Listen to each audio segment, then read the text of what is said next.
Huwag mong pakialaman ang mga gamit ko, Teresa.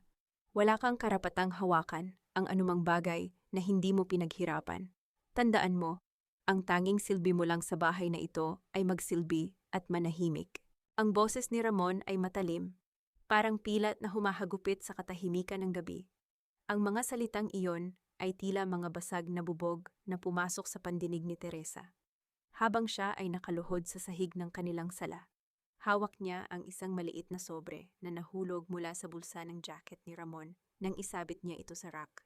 Nakatigil ang mundo ni Teresa. Ang bango ng niluluto niyang menudo na dapat sana ay para sa kanilang Noche Buena ay biglang naging nakakasulasok ang kanyang mga kamay na magaspang dahil sa araw-araw na paglalaba at paglilinis ng bahay ay nanginginig habang dahan-dahang binubuksan ang sobre. Sa loob, isang resibo ng condominium sa BGC, isang address na hindi niya kilala, at sa ibaba, ang pangalang nakasaad bilang may-ari Isabel Cruz. Hindi ang kanyang pangalan, hindi ang pangalang Teresa Villanueva. Dahan-dahang tumingala si Teresa. Nakatayo si Ramon sa harap niya. Ang kanyang mukha na dati ay puno ng pangako ng isang masayang pamilya, ay ngayon ay bakas ng pagkayamot at pagkainis. Sa likod ni Ramon, nakita ni Teresa ang refleksyon ng sarili. Sa salamin, isang babaeng may suot na lumang apron. Ang buhok ay gusot, at ang mga mata ay namumugto sa pagod na naging tila, basahan na lamang sa paningin ng lalaking pinagsilbihan niya ng 20 taon. Hindi siya sumagot, hindi siya umiyak. Ang kanyang lalamunan ay parang may nakabara na tuyong buhangin. Sa kanyang isipan, tila naglalaro ang mga alaala ng nakaraang buwan, ang mga beses na sinabi ni Ramon na wala na silang pambayad sa kuryente. Ang mga beses na kailangan nilang tipirin ang pagkain para sa pag-aaral ng kanilang mga anak. Ang mga beses na tinanggihan niya ang sariling mga pangarap dahil para sa pamilya, ang lahat ng sakripisyo. Bakit ikaw ang tanging tanong na lumabas sa kanyang labi? Mahina, halos pabulong, pero sapat na para lalong mag-alab ang galit sa mga mata ni Ramon. Bakit kailangan ko pa bang ipaliwanag sawang-sawa na ako sa mukha mo, Teresa? Sawang-sawa na ako sa amoy ng kusina at sa paulit-ulit mong reklamo tungkol sa pera. Itong kondo na ito ang tunay na buhay na gusto ko. Hindi itong maliit na mundo mo na puno ng utang at pagtitiis. Tumalikod si Ramon at naglakad paakyat sa hagdan. Ang kanyang mga yapak ay tila mga martilyong tumututok sa bawat pangarap na binuo ni Teresa. Naiwan si Teresa sa sahig. Ang resibo ay nalaglag sa paanan niya. Sa labas ng bintana, ang mga ilaw ng dekorasyon sa kalsada ay kumukutitap. Nagpapaalala sa kanya na ilang oras na lang ay Pasko na. Napahawak si Teresa sa kanyang dibdib. Ramdam niya ang bawat tibok ng puso mabilis, magulo at masakit, na tila may nakabaon na matalas na karayom na unti-unting pumapasok sa kanyang kalamnan. Ang bawat paghinga niya ay may kasamang pait. Ang tiyempong inilaan niya para sa Noche Buena. Ang mga liham na isinulat niya para sa mga anak. Ang mga tao ng pagtitiis. Para saan ang lahat ng ito? Nanatili siyang nakaupo sa malamig na tiles. Ang kanyang tingin ay nakapako sa malungkot na puno ng Pasko sa sulok ng silid, na ang mga dekorasyon ay siya mismo ang nagkabit ng may buong pag-asa noong 1 linggo. Ngayon, ang mga palamuting iyon ay tila mga piking ngiti na nangungutya sa kanyang sitwasyon. Isang tanong ang paulit-ulit na umaalingaw-ngaw sa kanyang isipan. Isang tanong na walang sagot at tila lalamon sa natitira niyang bait. Paano ko haharapin ang bukas kung ang pundasyon ng aking mundo ay gumuhuna pala sa ilalim ng aking mga paa nang hindi ko man lang namalayan? Hindi na nagbago ang posisyon ni Teresa sa loob ng mahabang sandali. Ang lamig ng sahig ay tumatagos sa kanyang balat. Ngunit mas matindi ang lamig na nagmumula sa kanyang kalooban. Pinulot niya ang resibong nalaglag. Ang papel na tila naging mitsa ng pagkawasak ng lahat ng kanyang pinanghawakan. Tumayo siya ng dahan-dahan. Ang kanyang mga tuhod ay parang nanghihina. Nilapitan niya ang pintuan ng silid kung saan naroon si Doña Lourdes. Ang matandang babae ay nakaupo sa kanyang recliner, abala sa pag-aayos ng kanyang mga mamahaling alahas. Nang makita ni Teresa ang kanyang manugang, hindi man lang nagbago ang ekspresyon ng matanda. Teresa, bakit hindi mo pa inihahanda ang mesa? Alam mong darating ang mga bisita mamayang gabi. Wika ni Doña Lourdes nang hindi man lang tumitingin. Ang tinig nito ay puno ng awtoridad. Isang boses na sa loob ng 20 taon ay nagsilbing batas sa buhay ni Teresa. Inilapag ni Teresa ang resibo sa ibabaw ng lamesa ng matanda. Ang kanyang kamay ay bahagyang nanginginig, ngunit ang kanyang tingin ay matatag. Nay, alam niyo po ba ito? Alam niyo po ba na ang perang ipinambili ni Ramon sa kondo na ito ay galing sa ipon naming mag-asawa? Pera na dapat ay para sa pag-aaral ng mga bata at sa inyong gamot. Tumigil ang kamay ni Doña Lourdes sa paghawak ng kuwintas. Dahan-dahan itong tumingin kay Teresa. Ang kanyang mga mata ay nanliliit sa inis. Hindi ito nagulat. Sa halip, isang mapang-uyam na ngiti ang gumuhit sa kanyang mga labi. Teresa, huwag kang maging mapagmalaki. Isang babaeng tulad mo ang dapat nagpapasalamat na pinatira kita sa bahay na ito. Ang lalaking matagumpay. Normal lang na magkaroon ng kaunting libangan sa labas.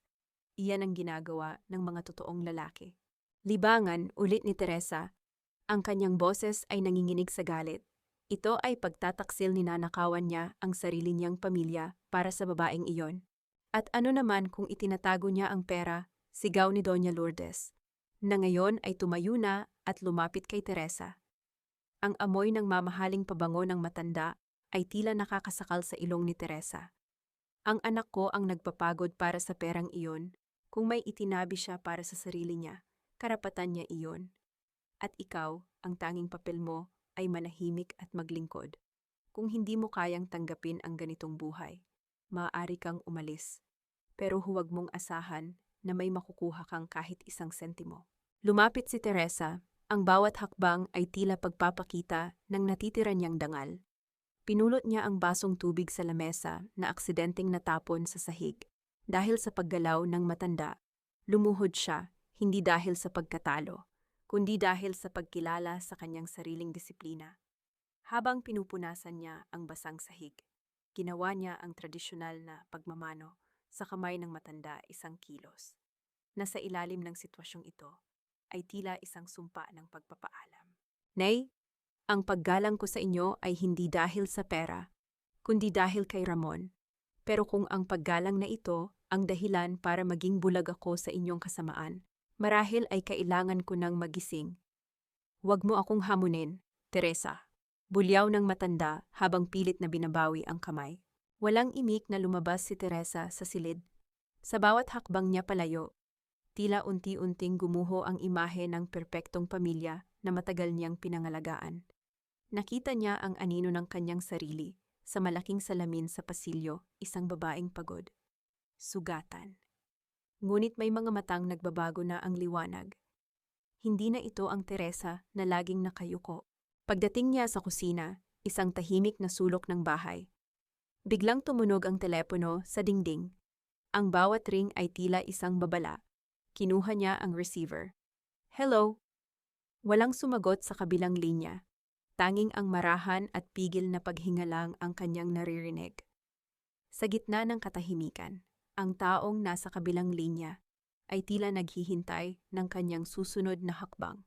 Sino ito? Ulit ni Teresa. Ang kanyang tinig ay puno ng kaba. Biglang naputol ang linya. Isang nakakatakot na katahimikan ang bumalot sa buong bahay. Sa kabila ng bintana, ang dilim ng gabi ay tila may gustong sabihin. Isang misteryong naghihintay na mabunyag. Napahawak si Teresa sa lamesa. Ang kanyang mga daliri ay namumuti sa higpit ng pagkakahawak. Sino ang tumatawag sa oras na ito? At bakit pakiramdam ko ay may nakamasid sa bawat galaw ko? Kinabukasan, dala ng bigat na hindi kayang dalhin ng kanyang dibdib. Nagpasya si Teresa na makipagkita kay Liza.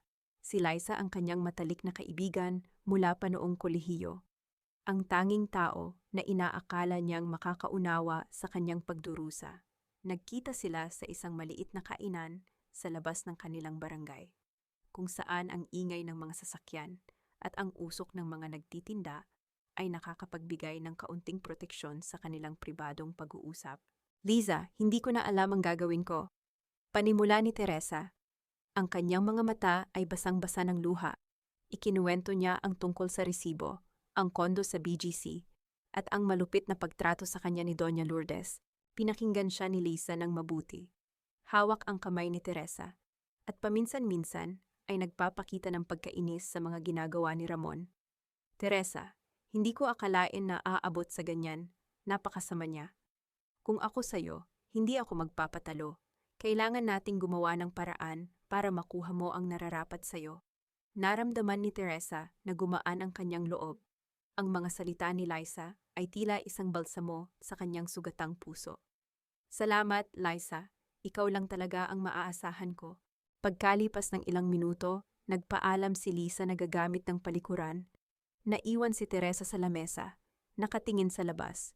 Nag-iisip kung paano sisimulan ang pagbabago sa kanyang buhay.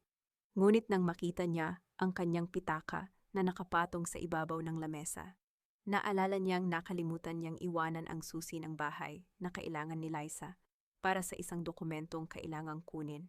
Tumayo si Teresa at naglakad patungo sa direksyon ng palikuran. Habang papalapit siya, narinig niya ang boses ni Liza mula sa loob ng isang cubicle. May kausap ito sa telepono. "Oh, sige, susubukan kong alamin kung ano na ang nalaman niya tungkol sa mga dokumento. Huwag kang mag-alala, Ramon, wala siyang kaalam-alam na tayo ang nag-uusap." Ang boses ni Liza ay malinaw, puno ng panunuya at kasabikan. Natigilan si Teresa. Ang bawat hibla ng kanyang pagkatao ay tila nagyelo. Nakakaawa siya, patuloy ni Liza sa telepono, na ngayon ay tumatawa ng mahina. Sa totoo lang, hanggang ngayon ay naniniwala siyang ako ang pinakamabuti niyang kaibigan. Ang dali niyang malinlang, ang sabi mo, kapag nakuha ko ang tiwala niya, mapipirma ko siya sa mga waiver na kailangan mo para sa kumpanya. Huwag kang mag-alala, gagawin ko ang lahat, basta huwag mong kalimutan ang pangako mong posisyon sa akin, sa kumpanya. Tila tinamaan ng kidlat ang buong pagkatao ni Teresa. Ang mundo sa paligid niya ay biglang naging malabo. Ang boses na dati ay nagbibigay sa kanya ng lakas. Ngayon ay isang matalim na kutsilyong unti-unting pumapasok sa kanyang likuran. Ang kanyang matalik na kaibigan, ang taong itinuring niyang kapatid, ay isang ahas na nagtatago sa ilalim ng maskara ng malasakit. Hindi nakapagsalita si Teresa. Hindi siya nakagalaw. Naramdaman niya ang pait na gumagapang sa kanyang lalamunan, isang pait na hindi galing sa pagkain, kundi sa katotohanang ang lahat ng kanyang paligid ay nababalot ng kasinungalingan. Dahan-dahan siyang umatras. Bawat hakbang ay maingat upang hindi makalikha ng anumang tunog. Sa bawat paglayo niya, ang kanyang mga kamao ay unti-unting humihigpit. Hindi siya naglabas ng galit. Hindi siya nagwala. Ang kanyang mga mata, na kanina lang ay puno ng luha, ngayon ay naging malamig na parang yelo. Nang makalabas siya ng kainan, nakita niya ang isang maliit na puting sobre na nakasuksok sa gilid ng kanyang bag, isang bagay na hindi niya napansin kanina. Dahan-dahan niya itong binuksan habang naglalakad palayo. Sa loob ay isang maliit na papel na may nakasulat na address ng isang law office at isang pangalan Gabriel Mendoza. Sino ang naglagay nito? At kung ang kaibigan ko ay kaaway ko na rin, kanino pa ako pwedeng lumapit? Ang bawat hakbang ni Teresa palabas ng kainan ay parang paglakad sa isang tuyong disyerto. Ang langit ay nagbabago na ang kulay. Isang matingkad na kahel na tila nagbabadya ng isang malaking pagbabago.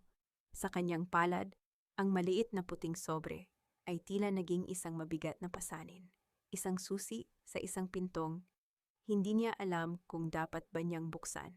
Matapos ang mahabang paglalakad sa mga eskinita ng barangay, nakarating siya sa address na nakasulat sa papel, isang gusali na hindi kalakihan, simple, ngunit may dating ng katatagan.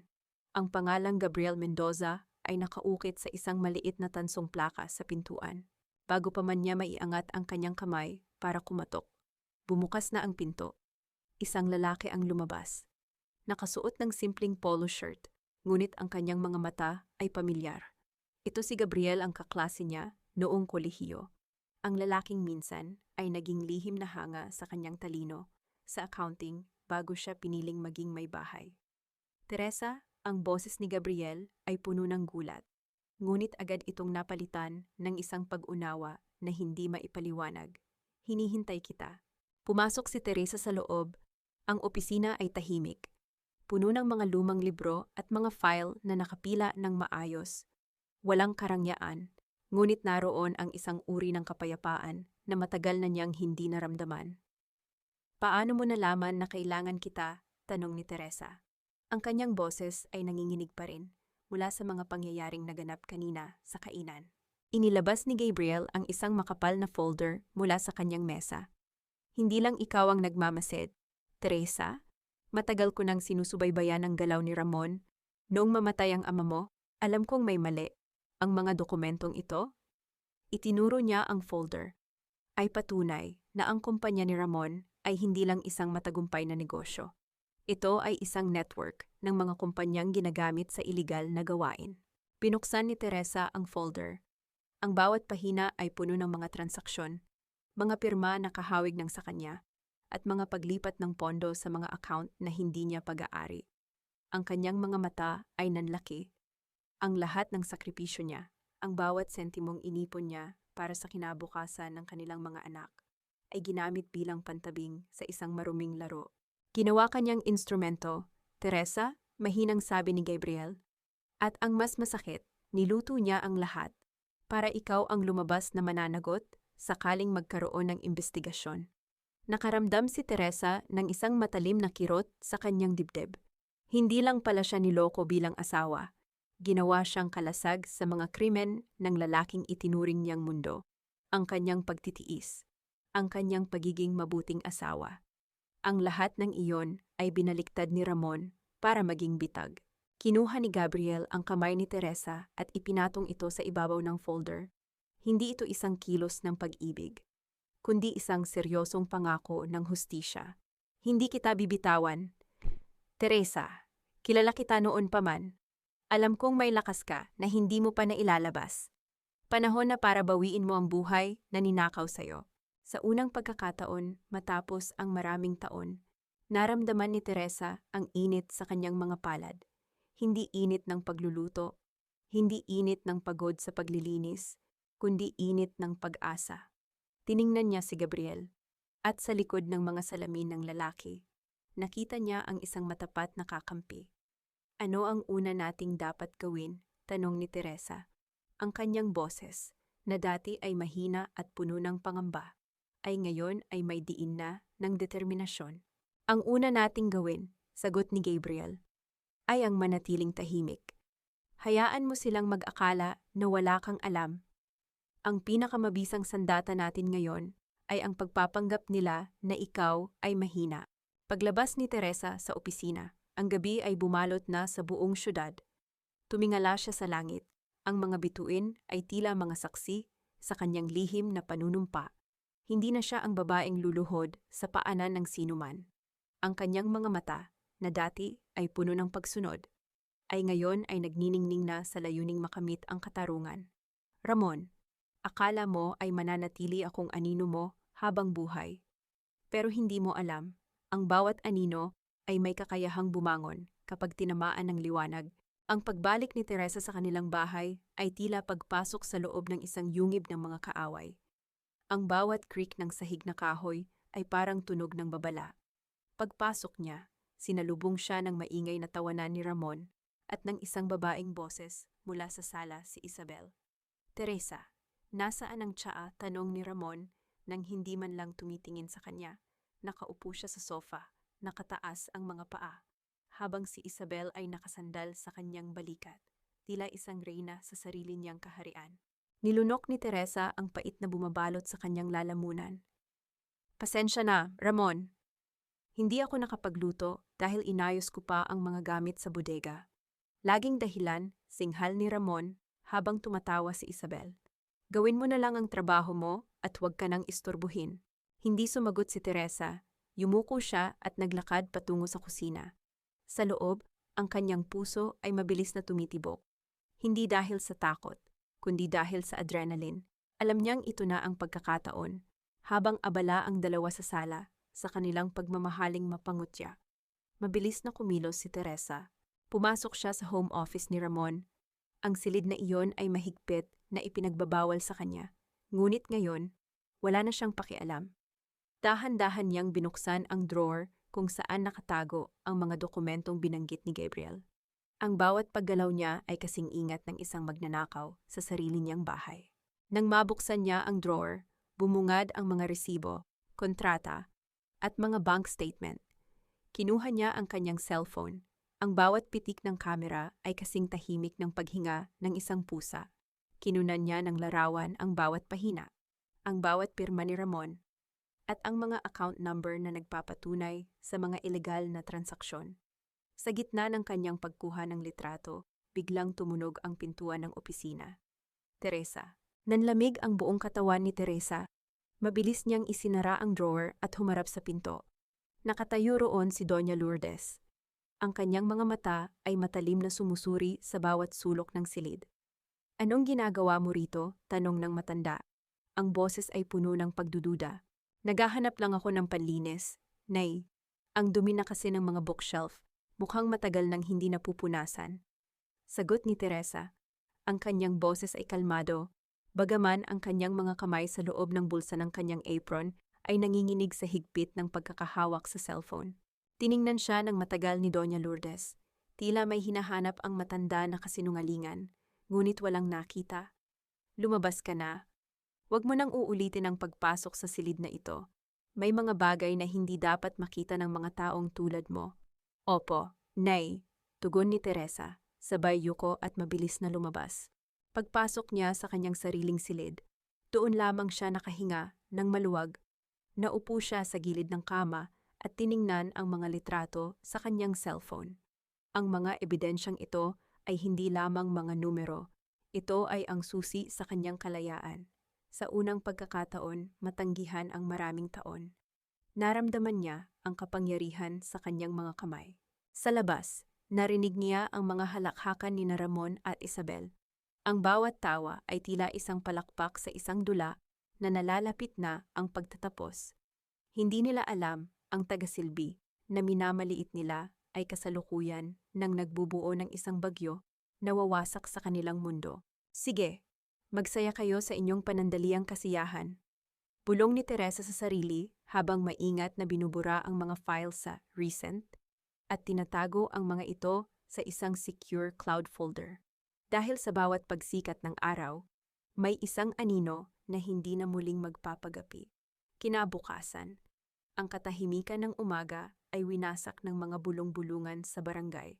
Sa bawat kanto, sa harap ng tindahan ni Aling Nena, at maging sa labas ng simbahan, ang pangalan ni Teresa ay naging paksa ng masasamang tsismis. "Nabalitaan niyo ba si Teresa raw? Nawawala na sa sarili," wika ng isang kapitbahay habang nagwawalis ng kalsada. Nakita siyang nakatingin ng matagal sa mga dokumento kagabi. Mukhang balak na niyang ibenta ang bahay para sa sarili niyang interes. "Talaga, ang akala ko pa naman ay napakabait niya," sagot naman ng isa, habang ang mga mata ay puno ng mapanghusgang kuryosidad. Sa loob ng bahay, hindi nakaligtas ang mga salitang ito kay Teresa. Ngunit ang mas masakit, ang mga tsismis na ito ay umabot na sa paaralan ng kanyang mga anak. Pag-uwi ni Adrian mula sa eskwelahan, ang kanyang uniforme ay dumi ng putik, at ang kanyang mga mata ay puno ng puot. "Inay, bakit nila sinasabi na ikaw ang dahilan kung bakit naghihiwalay na sina Itay at ang babae niya? Bakit sinasabi nilang ikaw ang may kasalanan sa lahat?" tanong ni Adrian, ang boses ay nanginginig sa galit. "Pinagtawanan ako ng mga kaklase ko, sabi nila. Ang nanay ko raw ay baliw na at hindi na matino." Nasaktan si Teresa. Ang pag-atake sa kanya ay matitiis niya, ngunit ang makitang nadadamay ang kanyang mga anak ay nagdulot ng matinding kirot. Alam niyang gawa ito ni Doña Lourdes. Ang matanda ay may koneksyon sa mga marites sa barangay, at ginagamit niya ang mga ito para sirain ang reputasyon ni Teresa bago pa man ito makapagsampa ng kaso.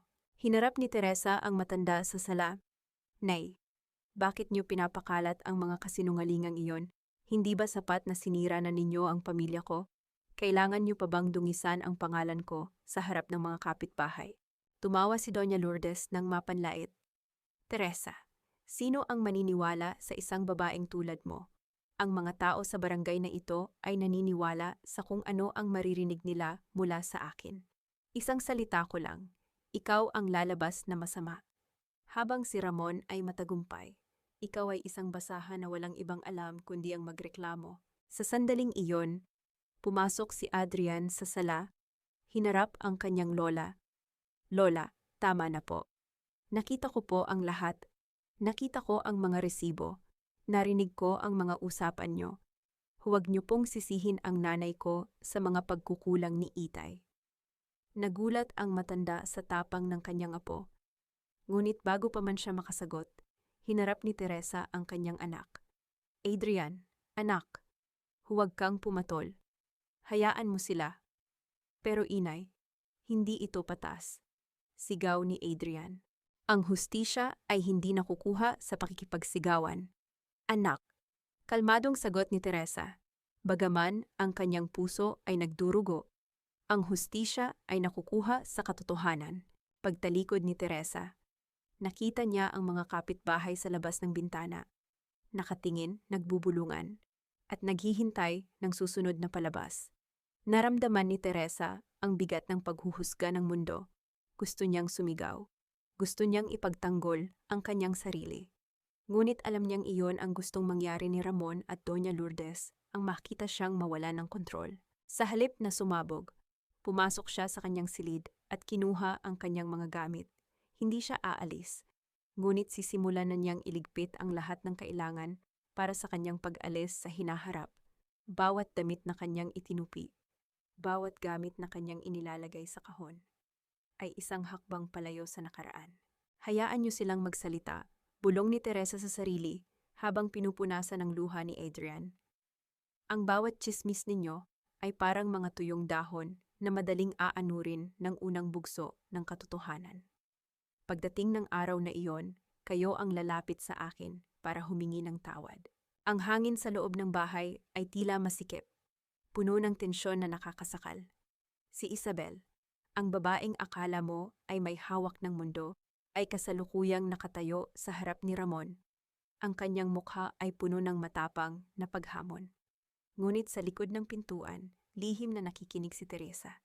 Ramon, kailangan natin ng mas malaking pondo. Ang mga supplier sa BGC ay nag-aalangan na dahil sa mga tsismis tungkol sa kumpanya mo. Wika ni Isabel. Ang boses ay matinis at puno ng pag-aapura. Isabel, naghihirap na tayo. Lahat ng pera ko ay naubos na sa mga luho mo at sa kondo na iyon, ganti ni Ramon. Ang kanyang boses ay pagod at dismayado. Luho para sa kinabukasan natin ito. At para sa bata, sandaling tumahimik ang paligid. Isang tanong ang pumasok sa isipan ni Teresa. Bata.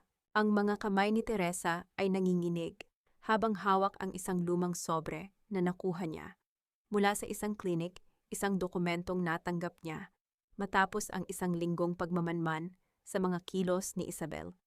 Hindi niya ito kinuha dahil sa selos, kundi dahil sa kutob na may mas malalim na baho ang relasyon ng dalawa.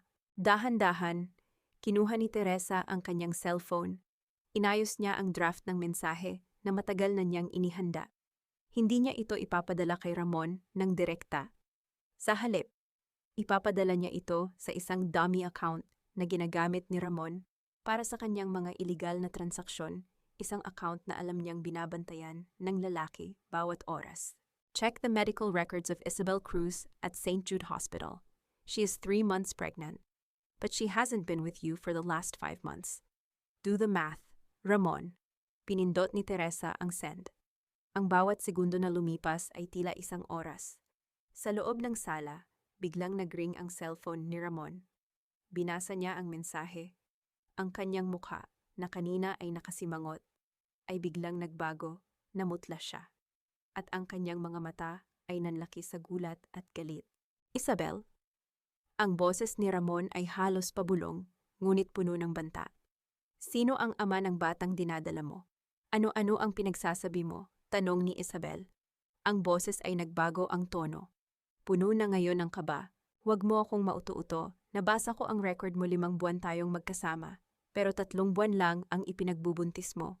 Sino ang lalaking iyon? Sigaw ni Ramon. Ang sigaw na iyon ay hindi lang tunog ng isang lalaking nasaktan, kundi tunog ng isang taong nabulag sa kasinungalingan at ngayon ay bumabagsak sa realidad. Nagkagulo ang dalawa. Nagbabatuhan sila ng sisi, nagbubunyaga ng mga lihim na dapat ay nanatiling nakabaon. Si Isabel, na nakita ang panganib na mawalan ng suportang pinansyal, ay nagsimulang umiyak at nagmakaawa. Ngunit huli na ang lahat. Ang pagtitiwala ni Ramon na binuo sa maling pundasyon ay naglaho sa isang iglap. Nanatiling nakatayo si Teresa sa dilim ng pasilyo, nakikinig sa bawat pagbasag ng mga gamit sa sala. Hindi siya nakaramdam ng awa, hindi rin siya nakaramdam ng saya. Nakaramdam siya ng isang uri ng kalinawan. Ang lalaking inakala niyang mahal na mahal niya ay inilaan ang lahat ng kanyang pagmamahal sa isang babaeng ginamit lang siya para sa pera. At ang babaeng iyon ay ginamit lang si Ramon para sa kanyang sariling interes. Ang kasinungalingan ay parang lason, naisip ni Teresa. Hindi mo kailangang ilagay sa pagkain nila, hayaan mo lang silang magsama. Dahil ang mismong presensya nila sa isa't isa ang unti-unting papatay sa kanila. Dahan-dahan siyang naglakad pabalik sa kanyang silid. Sa kanyang paghiga, ipinikit niya ang kanyang mga mata. Hindi para matulog, kundi para paghandaan ang susunod na yugto ng kanyang plano. Ang bawat luhang pumatak sa pisngi ni Isabel ay musika sa kanyang pandinig, isang paunang bayad para sa lahat ng sakit na dinanas niya.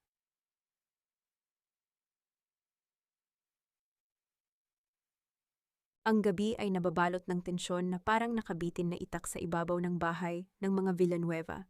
Hindi tumitigil ang sigawan sa sala. Ang boses ni Ramon ay paos na sa kaiiyak at kagalit, habang ang mga hagulgol ni Isabel ay nababalot ng matinding kaba.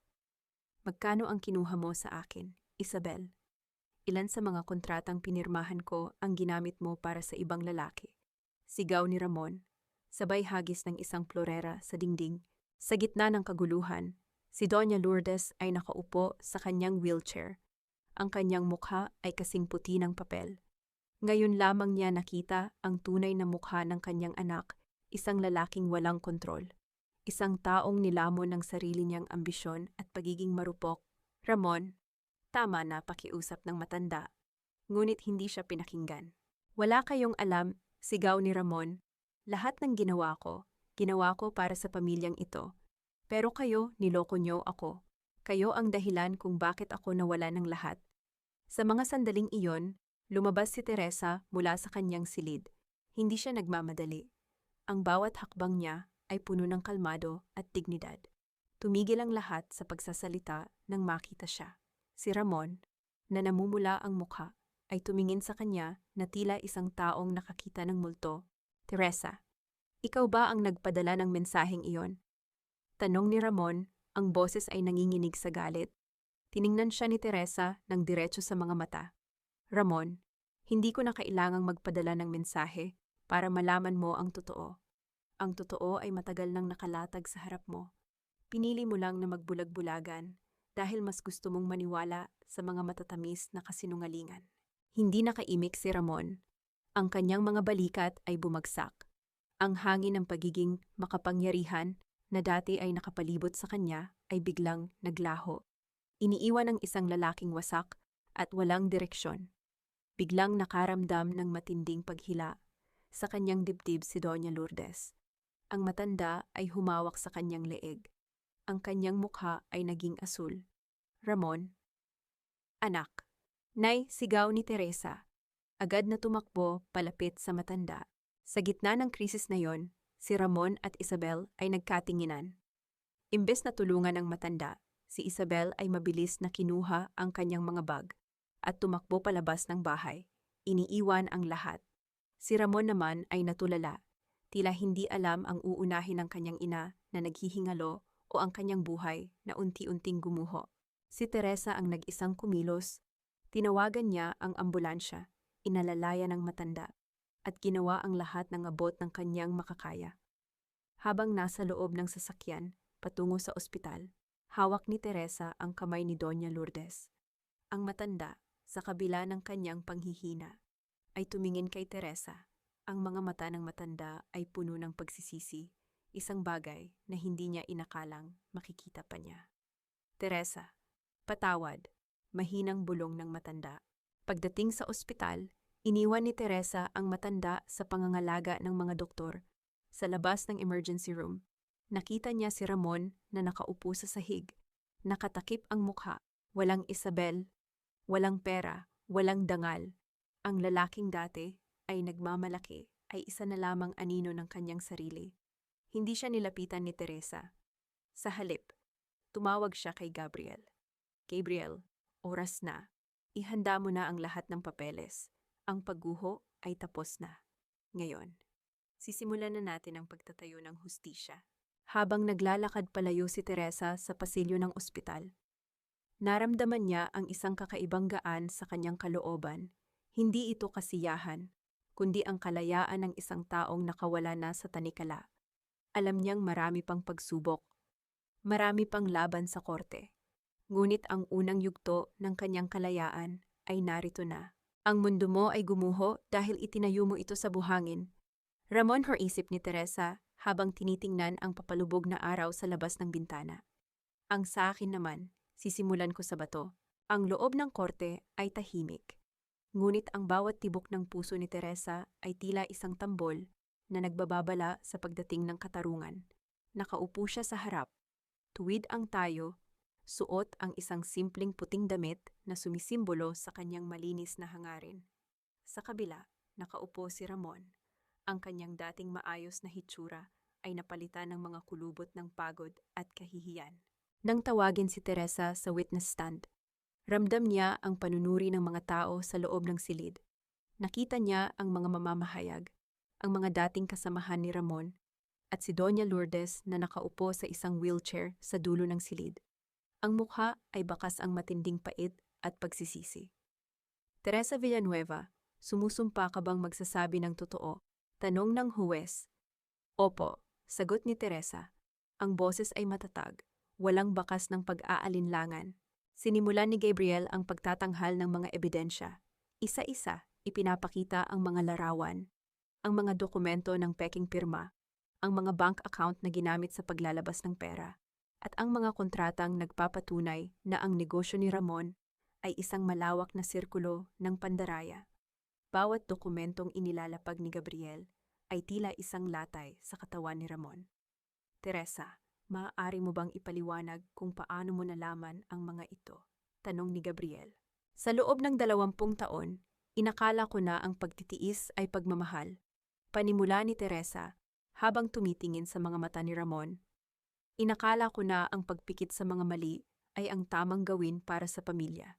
Ngunit nalaman ko na ang pagtitiis na walang katotohanan ay hindi pagmamahal. Ito ay pagpapalaki sa kasamaan ng isang taong inakala mong katuwang mo sa buhay. Natahimik ang buong korte. Ang bawat salita ni Teresa ay parang talim na humihiwa sa bawat sulok ng silid. Hindi ko ito ginagawa para maghigante.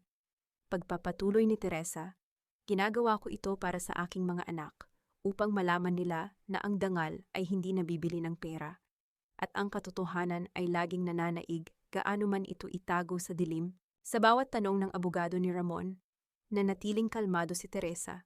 Ang mga taktika ng abogado ng kanyang asawa, ang pananakot, ang pagpapakita na siya ay baliw, ang pagpilit na siya ang may kasalanan, ay lahat na bigo. Si Teresa ay hindi na ang babaeng madaling mauto. Siya ay isang babaeng may bitbit na katotohanan na hindi kayang baluktutin ng kahit anong salita. Nang matapos ang kanyang testimonya, tumingin si Teresa kay Ramon.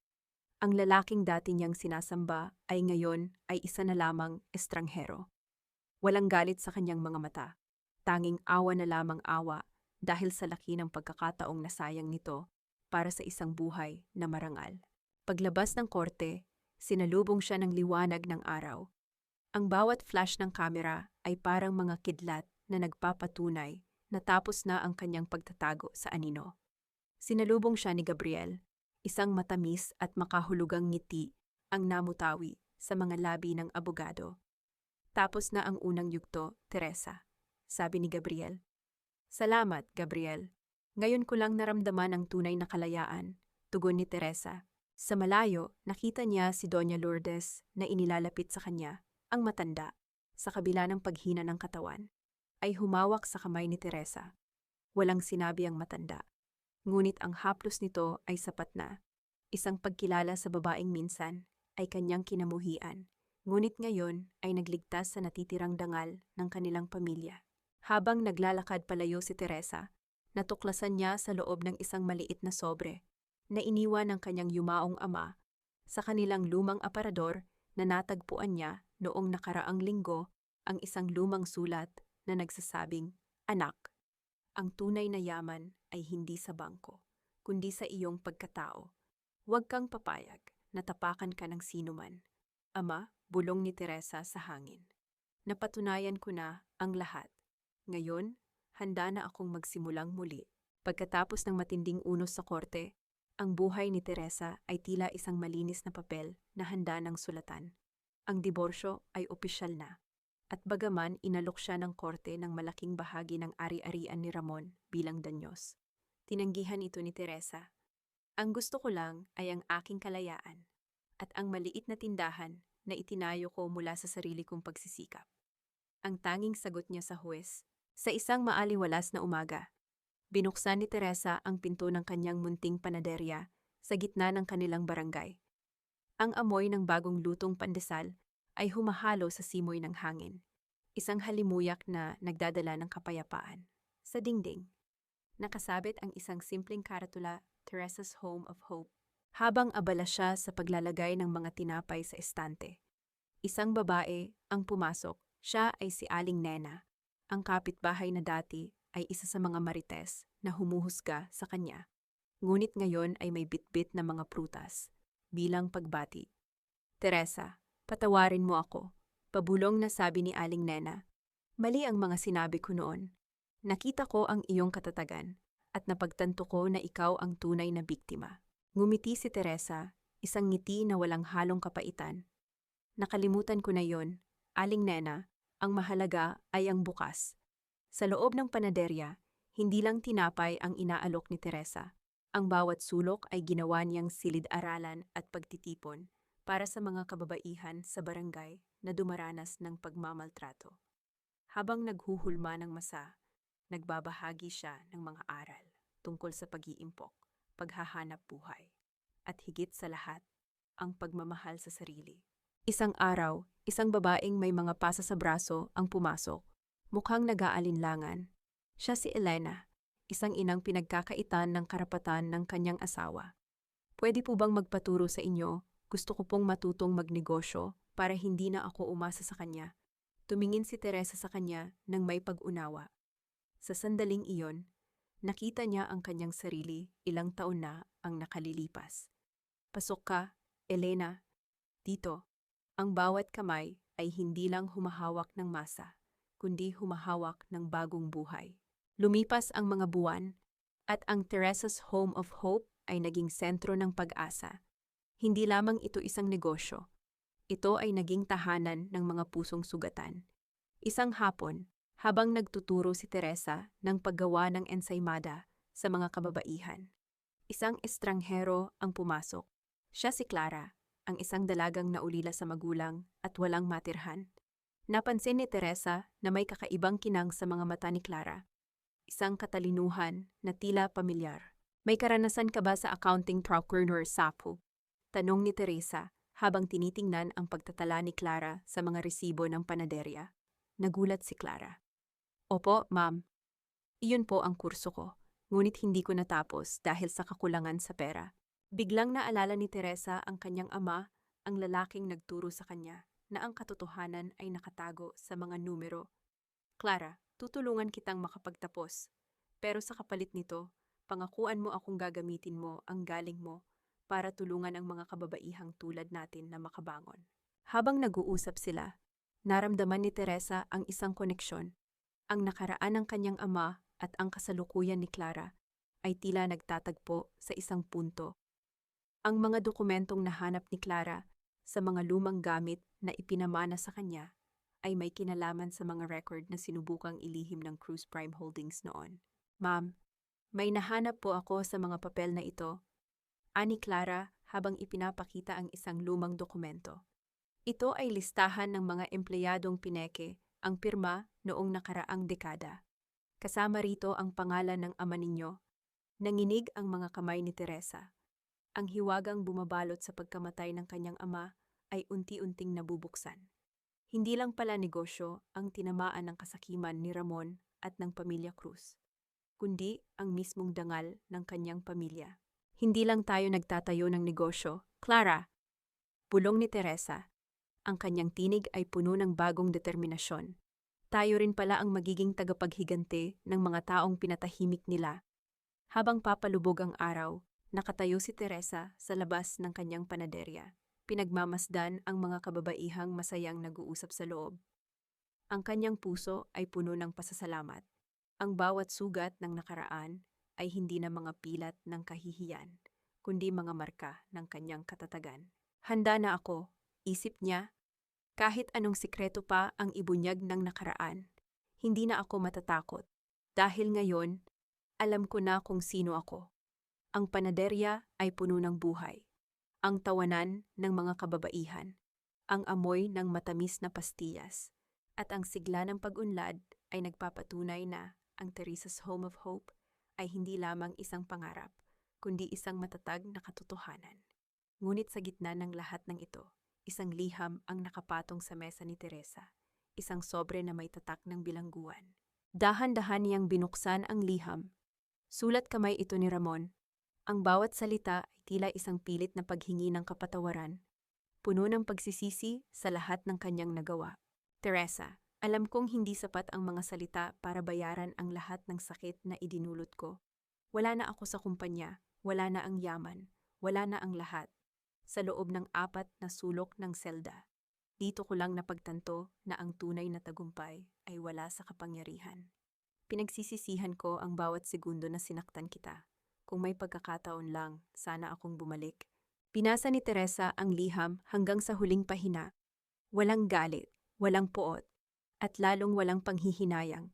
Ipinatong niya ang liham sa mesa. Hindi ito itinapon, ngunit hindi rin niya ito kinimkim. Para sa kanya, ang mga salita ni Ramon ay isa na lamang alikabok na tinangay ng hangin. Ang nakaraan ay tapos na. Ang bawat pahina nito ay naisara na ng maayos. Pumasok si Adrian sa panaderya. Bit-bit ang kanyang mga gamit mula sa universidad. Inay, natanggap ko na ang resulta ng aking board exam. Nakapasa ako. Yakap ang kanyang anak. Naramdaman ni Teresa na ang lahat ng pagdurusa ay nagbunga. Napakagaling mo, anak. Ito ang bunga ng iyong pagsisikap. Inay, balak ko pong bumisita kay Itay sa kulungan. Dagdag ni Adrian. Ang kanyang boses ay may halong pag-aalangan. Hindi para bumalik sa dati, kundi para sabihin sa kanya na nakapasa ako. Gusto ko lang. Maging payapa ang lahat. Tumingin si Teresa sa malayo. Ang kanyang anak ay nagpakita ng isang uri ng pagpapatawad na siya mismo ay unti-unti na ring natututuhan. Sige, anak. Ang kapatawaran ay hindi para sa kanya, kundi para sa sarili mong katahimikan. Sa hapon na iyon, habang naglalakad sa tabing dagat, kinuha ni Teresa ang isang lumang litrato ng kanyang pamilya. Noong sila ay masaya pa, tinitigan niya ang kanyang sarili sa litrato, ang babaeng laging nakayuko at laging nag-aalala. Ngayon, ang babaeng nasa harap niya, na sumasalamin sa tubig ng dagat, ay isang taong may ningning sa mga mata, may tuwid na tayo, at may pusong hindi na kayang yuyuin ng kahit sinong lalaki. Kinuha niya ang litrato, pinunit ito sa 2 bahagi, at hinayaang tangayin ng hangin ang bawat piraso. Hindi ito pagtatakwil sa nakaraan, kundi pagtanggap na ang buhay ay may iba't ibang yugto. Ramon, bulong niya sa hangin, pinatawad na kita. Hindi dahil karapat-dapat ka, kundi dahil karapat-dapat akong maging malaya. Pagtalikod niya, nakita niya si Gabriel na naghihintay sa kanya sa malayo. Bit-bit ang isang bungkos ng bulaklak at isang ngiti na puno ng respeto. Hindi siya sumugod para yakapin ito ng mabilis. Naglakad siya ng dahan-dahan, ninanamnam ang bawat sandali. Ang liwanag sa dulo ng mahabang kalsada ay hindi na isang guni-guni. Ito ay ang kanyang bagong buhay. Ang lahat ng nangyari ay bahagi ng aking paglalakbay. At sa wakas, narito na ako sa lugar kung saan ang bawat paghinga ko ay akin na. Isang taon ang nakalipas mula nang mabuksan ang bagong kabanata sa buhay ni Teresa. Ang panaderya ay hindi na lamang isang maliit na tindahan. Ito ay naging isang institusyon ng pag-asa sa barangay. Sa bawat paglubog ng araw, makikita si Teresa na nakaupo sa labas. Pinagmamasdan ang mga kababaihan na ngayon ay may kanya-kanya ng hanap buhay at may ngiti sa kanilang mga labi. Si Doña Lourdes, na ngayon ay nasa maayos na kalagayan sa tulong ng mga gamot na tapat na ipinapadala ni Teresa, ay madalas nang bumisita sa panaderya. Hindi na siya ang matandang puno ng pangungutya. Ngayon, siya ay isang lola na naghahanap ng kapayapaan sa piling ng kanyang mga apo. Ang kanyang mga mata, na dati ay puno ng puot, ay ngayon ay may bahid ng pagkilala sa halaga ng babaeng minsan niyang hinamak. Si Ramon siya ay nananatili sa loob ng bilangguan, isang buhay na nagsisilbing paalala na ang lahat ng maling desisyon ay may katumbas na kabayaran. Hindi na siya inaasahan ni Teresa na magbago, ngunit ang katotohanang hindi na siya nagagalit sa lalaking iyon ay ang pinakamalaking tagumpay na nakamit niya. Isang hapon, habang nag-aayos ng mga dokumento si Teresa, pumasok si Gabriel. Hindi siya nagdala ng mga kaso o mga problemang legal. Nagdala siya ng 2 tasa ng mainit na kape. Teresa, tapos na ang lahat ng laban natin sa korte, wika ni Gabriel. Ang kanyang boses ay puno ng paghanga. Ano na ang susunod na plano mo? Tumingin si Teresa sa malayo, sa abot tanaw, kung saan ang dagat ay humahalik sa langit. Wala na akong planong labanan ang mundo, Gabriel. Ang plano ko na lang ay mamuhay. Ang tunay na tagumpay ay wala sa pagbagsak ng aking mga kaaway, kundi sa katotohanang kaya kong tumayo ng mag-isa ng may ngiti. Nahanap mo na ba ang kapayapaang hinahanap mo? Tanong muli ni Gabriel. Ngumiti si Teresa. Oo, at nahanap ko rin ang sarili ko na matagal ko nang ibinaon sa limot. Ang epilogo ng buhay ni Teresa Villanueva ay hindi isang engkantadang wakas kung saan ang lahat ay naging perpekto. Hindi siya nagpakasal ng madalian, hindi siya naging bilyonaryo, at hindi na ibalik ang mga nawalang taon. Ngunit sa bawat umaga na kanyang ginigising, alam niya kung sino siya. Hindi siya asawa ni Ramon, hindi siya manugaang ni Lourdes, at hindi siya biktima ng kahit sino. Siya ay si Teresa, isang babaeng nagmahal, nasaktan, nagkamali, ngunit higit sa lahat ay natutong bumangon. Ang aral na iniwan niya sa lahat ng mga kababaihang dumaraan sa kanyang panaderya ay simple. Ang pagpapatawad ay hindi pagbaluktot sa hustisya, at ang pag-alis sa isang nakakalason na ugnayan ay hindi pagtalikod sa tungkulin, kundi pagtupad sa pangako mo sa iyong sarili. Sa huling pagkakataon, lumingon si Teresa sa kanyang panaderya, pinatay ang ilaw, at naglakad patungo sa kanyang tahanan. Ang gabi ay tahimik, payapa, at ang hangin ay sariwa. Sa unang pagkakataon, hindi siya natatakot sa dilim, dahil ang liwanag na dala niya ay nagmumula sa loob ng kanyang sariling puso. Tapos na ang bawat luha. Ngayon, ang bawat ngiti ay akin na